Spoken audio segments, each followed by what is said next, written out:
control fire. Alright, I think it's finally time that I open up this plasma cutter. It's been sitting around here for way too long. Finally got an air compressor, so I'm going to see what she can do. This one is the CUT50D. It's from Primeweld. It's been sitting here in my garage for like over a year. One of my buddies gave it to me. Didn't have an air compressor, so didn't have the need to open it, so that changes today though. Alright, let's get to it. Alright, box cutter time.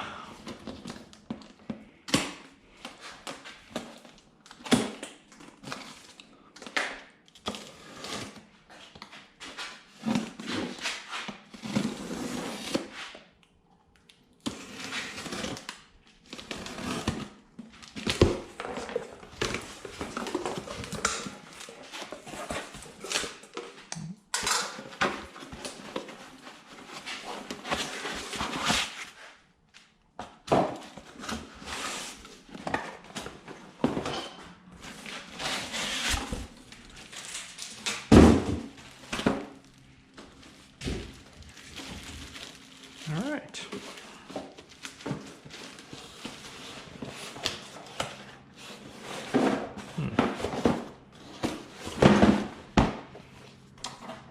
Instruction manual. Random case of, oh, this is the torch itself.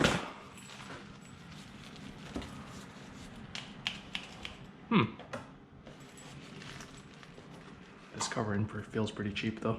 It's like some kind of pleather. It's not even pleather. It's like rubber.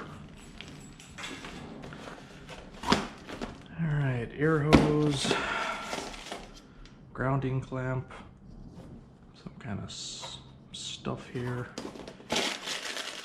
consumables, air hose fittings. What is this? Why is it open? Ah, the filter. Alright, cool. Let's go ahead and get this thing set up. So I took this thing out of the plastic and then quickly realized that this 220 plug is the wrong one. This is the one that you use on like washers and dryers, or at least I think that's what it is. So I need to run to Home Depot and get one of the NEMA 6 plugs that I use. So I'm going to try to rewire this thing and not shock myself. Never really done this, so we'll see what happens. But I was going through the instruction manual, and it's always a good thing when you start flipping through the books. And the first thing you see is electric shock, maybe fetal. That just fills me with confidence on this machine, that instead of fatal, it's going to be fetal.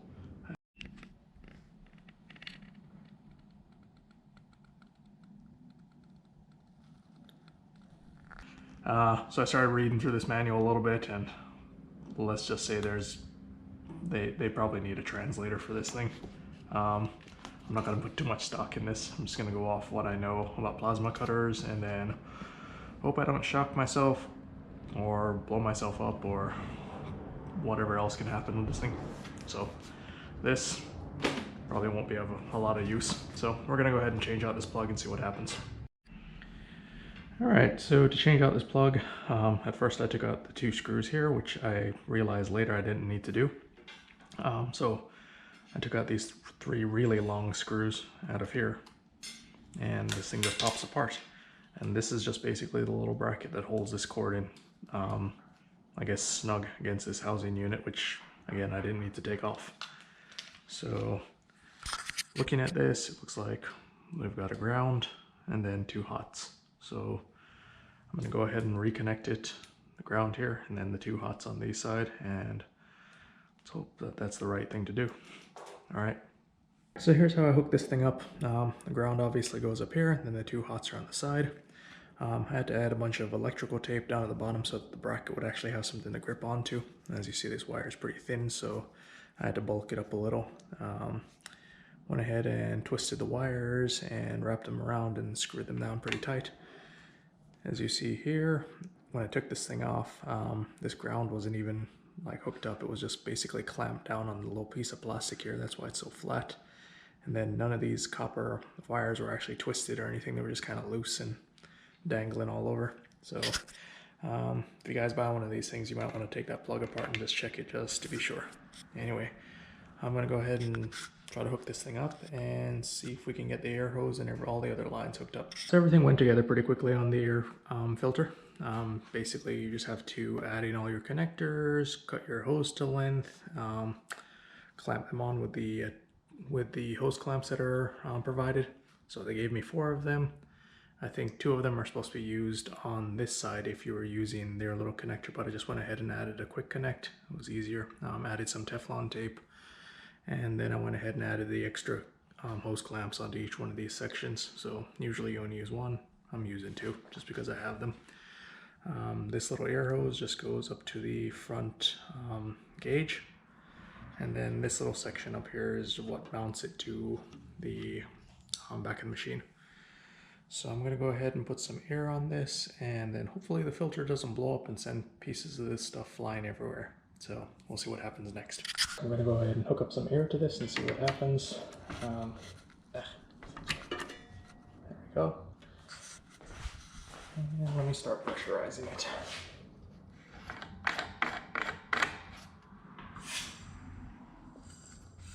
Let's go up to 60 psi.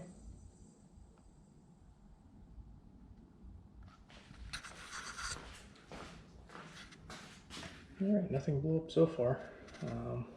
Little filters pressurized. Yep. I don't hear any leaks. Alright, cool. I think we're good to go.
Okay, so you can see my first cut looks pretty craptacular, and unfortunately I can't blame the machine, so this one's all on me.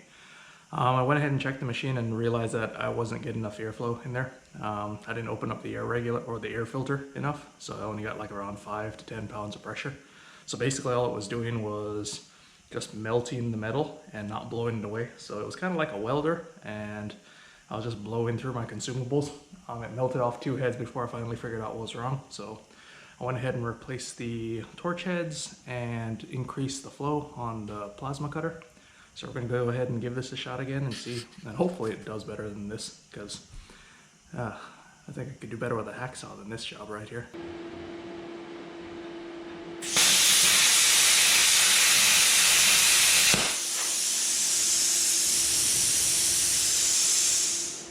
Went a little too fast there.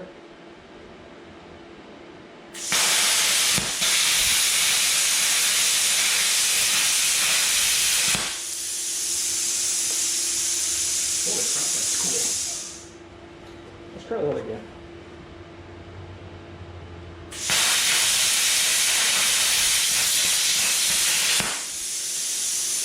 Wow.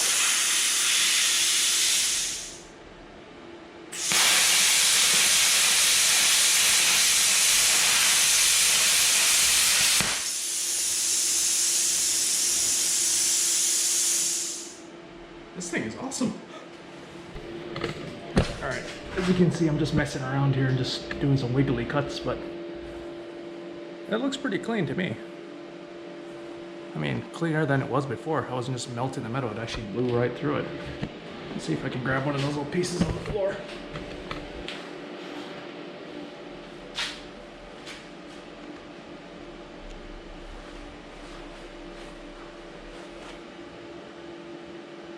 Yeah, so you can just basically like blow through any piece of metal you want. This is awesome. Obviously, I didn't hold it long enough. This is about 1/8 inch. But let's go ahead and try that again. Alright, let's try something fun.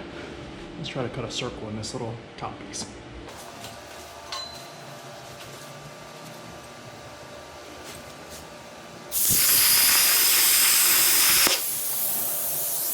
Here's the little hole I did. Obviously that's freehand, so there's the dross on the inside. And then this little thing is the, I guess, a little donut hole left over. Huh. This thing is great, man. I've got this thing running at 50 amps, I believe. The air compressor itself has 90 psi going to the plasma cutter, and then the plasma cutter itself is regulated at around 65 psi right now. So this works a lot better. Yesterday I was just burning up consumables left and right. So without air pressure, this is what's happening. See, that's a beautiful little thing right there. It's all melted.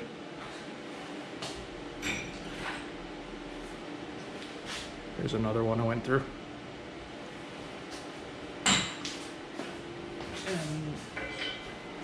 And now if we take a look at the torch, not perfect, but it's a lot better than it was yesterday. At least you can still see the little indents in there. So all in all, I think I love this thing. All right, got some 1/4 inch right here. Let's try this.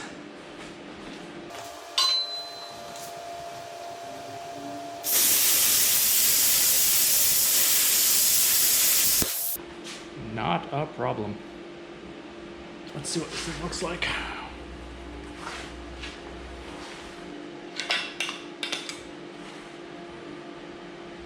Alright, that's just me wiggling along, but it just blew through there really easily.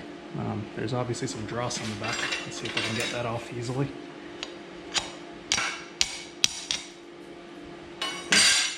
Comes right off. Cool. This thing's gonna help a lot. Alright, I kinda wanna see how straight a cut I can actually get with this thing if I use a guide. Let's try this.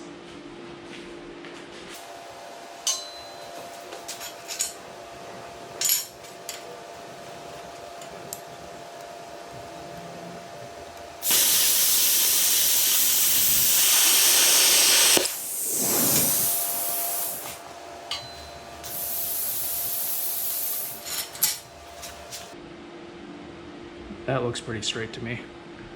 That is awesome. Minimal dross on the inside. Wow.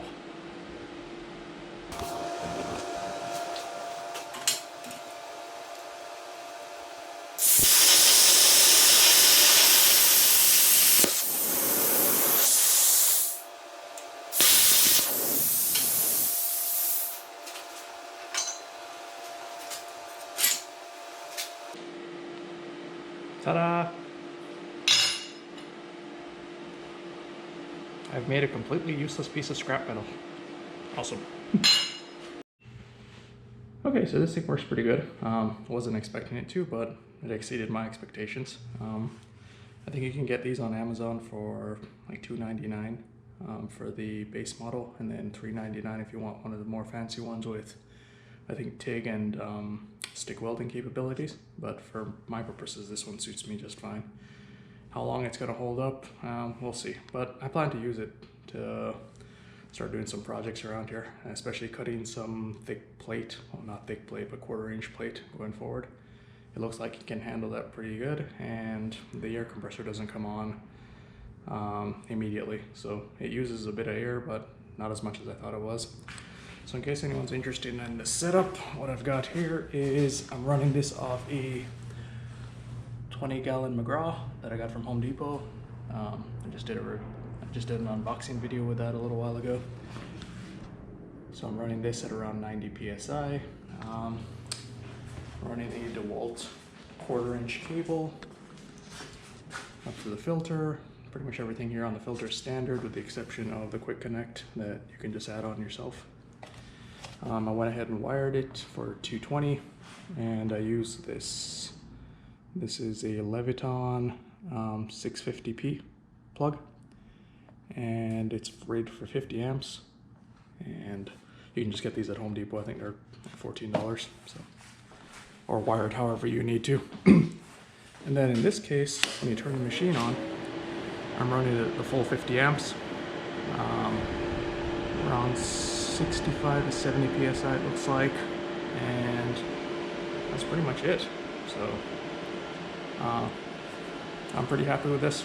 Got no complaints so far. You'll probably see this in upcoming videos as I start using it to do other little projects, but as I said, it does a pretty good job so far. This would take me a little while to do with an angle grinder, and there'd be a lot more dust and dirt and clean up in the shop. Now all I have to clean up is just the little scrap pieces that are on the floor, and I'm done. So again, pretty happy with this. All right, talk to you later.